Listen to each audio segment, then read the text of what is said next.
यानंतर मी मंचावर आमंत्रित करतो आमचे सहकारी डॉक्टर तुषार घोरपडे सर यांना.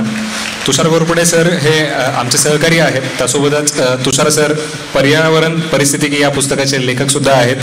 सरांचा मराठी साहित्य यावेळेचा ऑप्शनल होता. तुषार सर. आदरणीय शीतल मॅडम आणि सन्माननीय व्यासपीठ तसेच माझे सगळे सहकारी, खरं तर आता मी तुमचा काही पेशन्स जास्त टेस्ट करणार नाही आहे. तुम्ही बराच वेळ झालं सगळेजण इथे सगळ्यांना यशस्वी विद्यार्थ्यांना ऐकत आहात, तर मी तुमचा काही जास्त वेळ घेणार नाही आहे. परंतु त्याआधी काही थोड्याशा गोष्टी सांगू इच्छितो.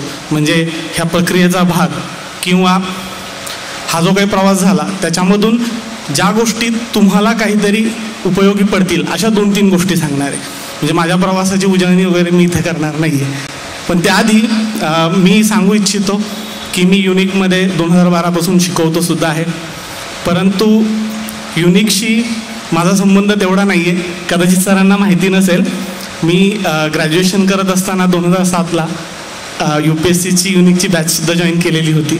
म्हणजे अगदी अर्थशास्त्राचं अगदी सुरुवातीपासून काय असेल ते मी भूषण सरांकडून शिकलो.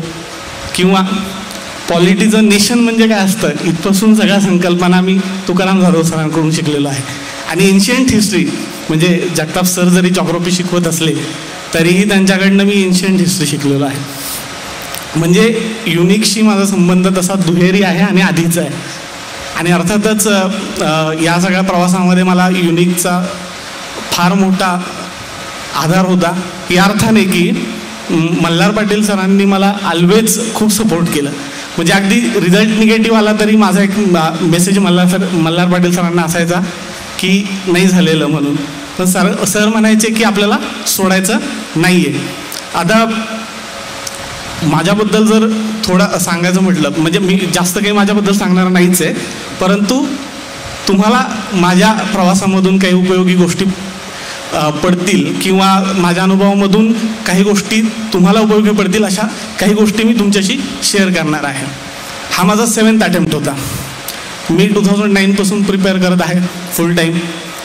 आणि मला फक्त एक गोष्ट तुम्हाला सगळ्यांना सांगावीशी वाटते की तुम्ही हॉनेस्ट एफर्ट्स जर दिलेले असतील ना तर शेवट हा नेहमी गोडच होईल.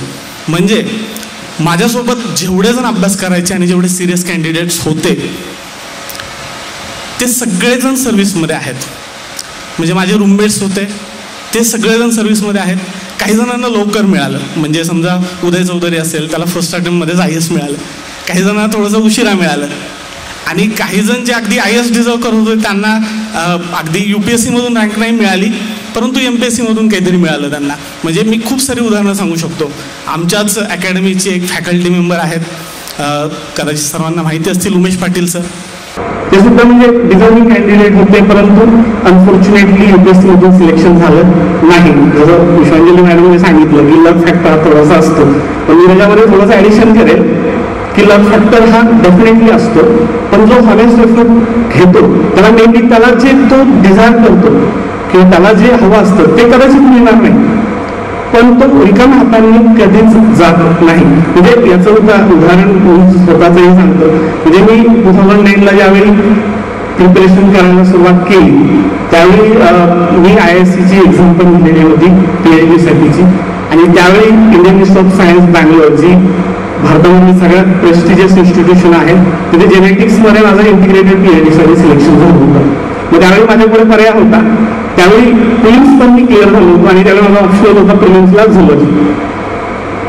आणि त्यावेळी प्रिलिम्स पण क्लिअर झालो. त्यावेळी माझ्याकडे 2 ऑप्शन्स होते की either to join IISc or to continue with civil services preparation. मग मी त्यावेळी डिसाईड केलं की मी IISc जॉईन नाही करणार आहे, मी सिव्हिल सर्व्हिसेस प्रिपेअर करणार आहे. मग त्यावेळी 2009ला टार्गेट काय ठेवलं होतं, म्हणजे ते अचीव्ह होईल की नाही मला माहिती नव्हतं, पण टार्गेट माझं होतं फर्स्ट अटेम्प्ट फर्स्ट रँक. पण आता 7th अटेम्प्ट आहे माझा 817 रँक आहे. म्हणजे ठीक आहे की जे काही मी डिझायर केलं होतं किंवा जे मी टार्गेट ठेवलं होतं तो नाही झालं, आणि पण मला त्याचा रिग्रेट वाटत नाही किंवा मी त्यावेळी IISc जॉईन केलं नाही याचा रिग्रेट पण वाटत नाही. आणि नक्कीच जी काही रँकमध्ये तसं राहिली आहे ती मी नक्कीच कामामध्ये भरून काढेल. आणि म्हणजे मला एवढंच सांगायचं आहे, याच्यावरून एवढंच सांगायचं आहे, हॉनेस्ट एफर्ट्स द्या, काही ना काहीतरी नक्कीच मिळेल. म्हणजे तुम्ही अयशस्वी कधीच होणार नाही. म्हणजे अगदी म्हणजे मला जर विचारलं की UPSC मधून रँक नसती आली तर काय, तर मी त्यांना सांगेन की पर्सनॅलिटी माझी जी डेव्हलप झाली, जो सगळ्या गोष्टींकडे पाहण्याचा एक दृष्टिकोन माझ्यामध्ये डेव्हलप झाला, तो तर या प्रक्रियेमधूनच आलेला आहे. म्हणजे साधं उदाहरण की जेंडर बायस सगळ्यांमध्ये असतात, पण मी सांगतो की UPSC प्रिपेअर करायला लागल्यानंतर माझ्यामधला जेंडर बायस हा निघून गेला. हा मला वाटतं की UPSC प्रिपरेशनमधून तुम्हाला ज्या काही गोष्टी मिळतात हा त्याचा भाग आहे. म्हणून हॉनेस्ट एफर्ट्स द्या. मी बऱ्याचदा बॅचेसमध्ये स्टुडंट्स पाहतो, त्यावेळी मला असं दिसतं की बरेचसे कॅन्डिडेट्स हे नॉन सिरियस असतात. मी त्या कॅन्डिडेट्सला सांगेल, जर तुम्ही इथे एफर्ट्स देऊ शकत नसाल, कन्सिस्टंटली एफर्ट देऊ शकत नसाल, तर हा जो काही पिरियड आहे हा तुमच्या आयुष्यातला सगळ्यात मोस्ट प्रोडक्टिव्ह पिरियड आहे. तो वायाला घालवू नका. तुम्हाला जे क्षेत्र योग्य वाटत असेल तिथे ते एफर्ट्स तुम्ही वापरा, तुम्हाला तिथे नक्कीच यश मिळेल. असं समजा की this competitive examination is not made for me, परंतु हे सुरुवातीच्या टप्प्यावर समजावून घेणं खूप गरजेचं आहे. पण जे हॉनेस्ट कॅन्डिडेट्स आहेत त्यांच्या हाती काही ना काहीतरी सक्सेस लागणारच, हे मी नक्की सांगतो. आणि आणखीन एक मला नेहमी म्हणजे ॲज अ टीचिंग प्रोफेशनमध्ये मला आणखीन एक प्रश्न नेहमी येतो की MPSC आणि UPSC सायमल्टेनियसली प्रिपेअर करायचं का. म्हणजे मी कधी MPSC सिरियसली प्रिपेअर केलं नाही. मे बी कदाचित फायनान्शियल स्टॅबिलिटी होती मल्हार पाटील सरांमुळे. पण मी असं सांगेल की प्रत्येक एक्झामिनेशनची एक डिमांड असते आणि प्रत्येक एक्झामिनेशनला एक सुरुवातीला एक मॅच्युरिटी लेवल तुम्हाला अचीव्ह करायची असते. तुम्ही डिसाईड करा MPSC प्रिपेअर आधी करायचं की UPSC प्रिपेअर करायचं आहे, हा तुमचा चॉईस आहे. परंतु ज्यावेळी तुम्ही प्रिपेअर करायला सुरुवात कराल, मला असं वाटतं पहिलं वर्ष जे आहे तुमच्या प्रिपरेशनचं ते तुम्ही एकाच एक्झामिनेशनला डेडिकेट करा, एकाच एक्झामिनेशनला डेडिकेट करा.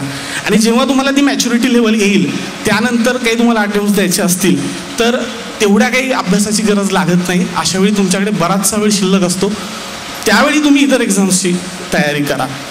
हे मी का सांगेल, कारण थोडासा अनसर्टनिटीचा फॅक्टर डेफिनेटली ह्या एक्झामिनेशनमध्ये आहे. पण मी जसं तुम्हाला सांगितलं की तुमच्या हाती नक्कीच काही ना काहीतरी लागणारच आहे, नक्कीच काही ना काहीतरी लागणार आहे.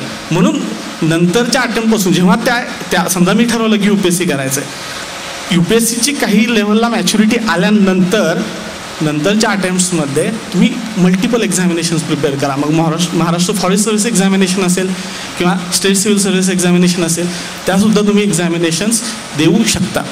मी तुमचा काही जास्त वेळ घेणार नाही आहे. आणि खरं तर युनिकच्या या कुटुंबाचा मी सदस्य आहे आणि तुम्हाला एक खात्रीशीरपणे सांगू शकतो की युनिक काही फक्त कमर्शियल ऑर्गनायझेशन नाही आहे, ही एक फॅमिली आहे. तुम्ही या फॅमिलीमध्ये आलात तर नक्कीच तुम्हाला फार चांगलं मार्गदर्शन मिळेल. आणि इवन तुम्ही क्लास जरी जॉईन नाही ना केले आणि तुम्ही आमच्याकडे आला किंवा जाधव सरांकडे गेला तर ते काही म्हणणार नाहीत तुम्हाला की नाही तू बाबा काही क्लासचा स्टुडंट नाही आहे, मी तुला काही गायडन्स करणार नाही, असं सुद्धा काही नाही आहे. तर युनिक मार्फत जे काही चाललेलं असतं हे तुमच्यासाठी चाललेलं आहे आणि ही एक फॅमिली आहे आणि ह्या फॅमिलीचा मी खरंच एक भाग होतो. आणि मी विशेषतः मल्हार पाटील सरांचे आभार मानेल, कारण इतके दिवस कन्सिस्टंट राहण्यामध्ये त्यांनी मला फार म्हणजे मानसिक आधार असेल किंवा इतर कुठल्या प्रकारचा आधार असेल तो दिला. म्हणजे एक अनुभव मी सांगतो की ज्यावेळी मला लेक्चर्सचा कधीच जास्त लोड सरांनी दिला नाही, कारण सर म्हणायचे की यू डिझर्व काहीतरी होईल. आणि ज्यावेळी प्रिलिम्स एक्झामिनेशनचा रिझल्ट यायचा, म्हणजे प्रिलिम्स ऑफकोर्स मी कधी फेल झालो नाही फॉर्च्युनेटली, परंतु प्रिलिम्सचा रिझल्ट आला की मल्हार पाटील सर फोन करून मला सांगायचे की आता आपण थांबूयात, लेक्चर्स थांबूया. आणि मेन्सपर्यंत मला ते पूर्ण वेळ अभ्यासासाठी द्यायचे. आणि मला वाटतं ही माझ्यासाठी फार मोठी गोष्ट होती. आणि अर्थातच सगळ्या विद्यार्थ्यांप्रमाणेच माझ्या यशामध्ये माझ्या फॅमिलीचा, माझ्या वाईफचा आणि माझ्या आईवडिलांचा वाटा आहेच. त्यामुळे मी काही तुमचा जास्त वेळ घेणार नाही आहे. फक्त एंड करताना एवढंच सांगेल की तुम्ही स्वतःशी हॉनेस्ट राहा, हॉनेस्टली अभ्यास करा आणि UPSC किंवा ह्या काही कॉम्पिटिटिव्ह एक्झामिनेशन्स आहेत याला लार्जर दॅन लाईफ करू नका. लार्जर दॅन लाईफ तुम्ही जर कराल तर तुमचे यश मिळण्याचे चान्सेस मला पर्सनली वाटतं की कमी होतील. लार्जर दॅन लाईफ इमेज करू नका आणि काही ना काहीतरी तुम्हाला डेफिनेटली मिळेल. तुम्हाला निराशा पदरी तुमच्या कधीच येणार नाही. आणि मी आता शेवट करतो, म्हणजे काही फॉर्मॅलिटीज करणार नाही, कारण मी आज कुटुंबाचाच भाग आहे. आणि अकॅडमीतर्फे सर्व यशस्वीतांचे मी आभार मानतो, त्यांनी वेळ दिला. आणि त्याबरोबरच सर्वांचं अभिनंदन करतो आणि थांबतो. जय हिंद. धन्यवाद सर. सरांच्या प्रवासाकडे पाहिल्यावरती असं वाटतं, एक शेर आठवतो की टूटने लगे हौसले तो ये याद रखना, बिना मेहनत के तक तो ताज नहीं मिलते, ढूंढ लेते हैं अंधेरों में मंजिल अपनी, क्योंकि जुगनू कभी रोशनी के मोहताज नहीं होते.